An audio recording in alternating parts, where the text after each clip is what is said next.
أهلا بكم. إذا طبقت هذه النصائح فأنا أعدك بأن أشياء رائعة ستحدث لك.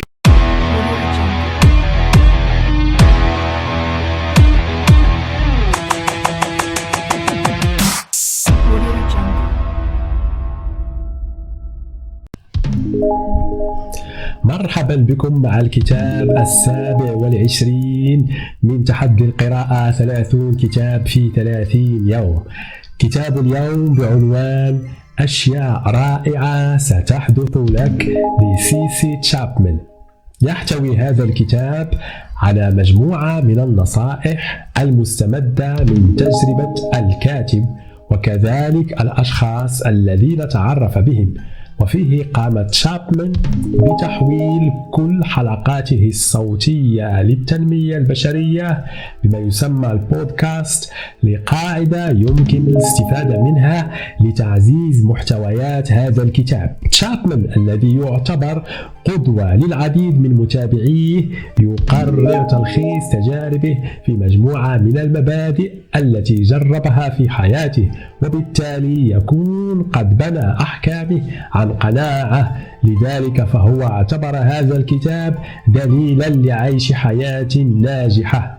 القصص: يتحدث الكاتب عن قصته ومغامراته الاستثمارية، وينتقل إلى التحدث عن مبادئ النجاح في الحياة، حيث اعتبر أن العمل من خلال الشغف هو الذي يحقق النجاح. بواسطة الشغف نستطيع المواصلة رغم الصعوبات والقلق والألم. ثم ينتقل الكاتب إلى الحديث عن الحدس، فمعروف أن الحدس يظهر عندما يركز الإنسان على اللا شيء، وهذا الحدس هو تلك الرغبة الدفينة في عقل الإنسان والتي تحركه للقيام بالمهمة التي خلق من أجلها. إذن فالتأمل يساعد على الحدس. بعدما يتحرك الحدس نكون بحاجة لمراجعة حساباتنا ووضع خطة للانتقال إلى الخطوة التالية، لكن قبل التحرك وجب تحديد الوقت المناسب وكتابة الأفكار المهمة على دفتر الملاحظات الذي أوصانا بالاحتفاظ به معنا، لأن الأفكار تظهر في كل وقت. كشف الحساب: انتقل الكاتب للحديث عن كيفية تبسيط ما نريد التركيز عليه، وأكد على تحويل الهدف إلى 3 نقاط فقط. الرقم 3 هو رمز الوفرة كما قال طاليس، ومن ثم العمل عليها. وكما العادة ستجد الكثير من التشويش من طرف الأشخاص المحيطين بك، لأنك إذا كنت مركز على شغفك فلن يستطيع أحد التأثير عليك، فلا تقاوم. دع كل شخص يلقي ما بداخله وامضي قدما في تحقيق أهدافك. وفي أثناء تلك الرحلة الجميلة نحو تحقيق الحلم كن على وعي بالأعذار الواهية التي نعطي لأنفسنا، فعند كل مشروع جديد يحاول عقلنا حمايتنا من التغيير، لذلك فهو سيبحث لك عن أي أسباب تدعوك للتوقف عن مشروعك. لذلك واصل عملك وكن مؤمنا بقدراتك. وبين تلك الصعاب التي تقف في طريقنا هي اللغة التي نستعملها والتي تعتبر أوامر لا واعية نوجهها، فإذا ظننا أننا نستطيع فسيكون ذلك ممكنا. التغيير: أوضح الكاتب الفرق بين الشروع في العمل والتسويف مع عدم فعل أي شيء، والبقاء في المرحلة الأولى من التنفيذ هي مرحلة بين قوسين التمني، لأن أفضل فكرة هي الأشياء التي نقوم بها وليس ما نتمناه. ثم ينتقل الكاتب إلى الحديث عن الخوف الذي يصيبنا عندما نشرع في مخططاتنا، فيأتي ذلك الشعور المصمم لحمايتنا من مخاطر الطبيعة ويدعم حب البقاء الذي زرع فينا، فيأتي الخوف يوقفنا عندما نرغب في التغيير لأنه يريد حمايتنا من أحاسيس الألم التي قد نشعر بها عندما نفشل ونستسلم للهزيمة.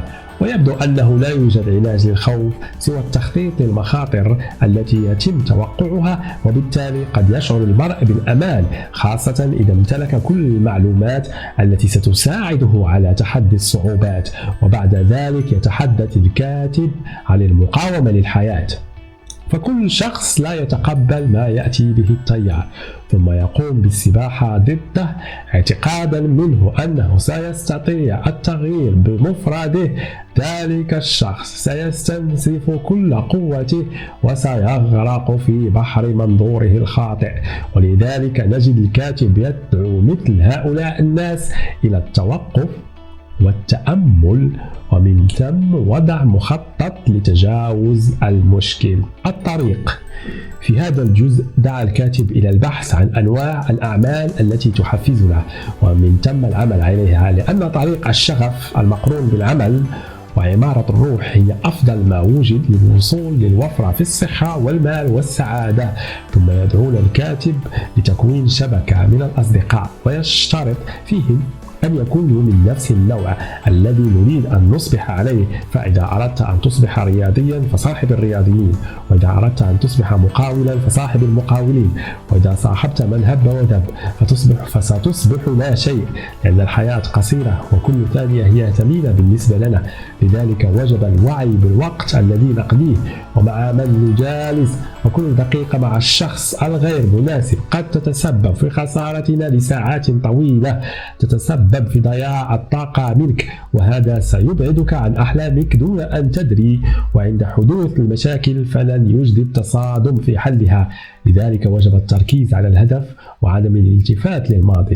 الواقعية. يعود الكاتب ليذكر بقيمة اللامبالاة التي أكد عليها في مواجهة من لا نتفق معهم، فيبدو أنه يصعب إرضاء جميع الناس. لذلك وجب توفير الطاقة للأعمال التي تكون لها تأثير واضح على تقدم المشروع الخاص. فعندما ترغب في سلك الطريق الذي تتمنى ستجد الكثير من المعارضين والخائفين، وأغلبهم سيحاول منعك من التقدم. لذلك ولكي تعرف هل أنت في الطريق الصحيح أو لا، فكلما كثر معارضوك وقل أصحابك كلما كنت تسير في طريق التقدم المنشود.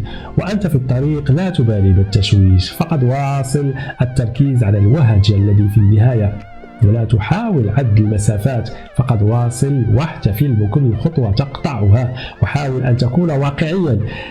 فإذا لم تنطلق من إسعاد نفسك أولا، لأنه إذا فرطت في خدمة نفسك فلن تستطيع خدمة الناس. لذلك وجب الانطلاق من خدمة النفس، وجب علينا كذلك قولا في بعض الأحيان وعدم الإحساس بالذنب بعد ذلك.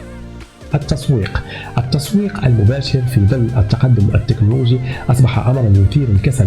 من أجل الاحتفاظ بكل الحظوظ لتقدم المشروع الخاص وجب استعمال كل تقنيات التسويق فيما فيها المباشر، لأن ذلك يمكن من ملاحظة الأحاسيس الحقيقية للناس، وبذلك سنستطيع فهم لغة جسدهم ونبرة صوتهم ونضع خطط تسويقية تخدم رغباتهم الغير ظاهرة. في خضم هذه الرحلة الطويلة لتكوين الذات واجب عدم نسيان التمتع بالحياة. فهذا ليس يعني السعي وراء المال، التفريط في الصحة أو العائلة، لأنه بدونها لن يكون للمال أي طعم. لذلك وجب الحفاظ على الحياة المتوازنة والحرص على جميع جوانبها، خاصة الروحي والجسدي وأخيرا المالي. شكرا جزيلا لكم على المتابعة، وبقية المقالة المثيرة والمليئة بالأسرار دائما على موقع مغرب الويبنر. شكرا لكم على المتابعة.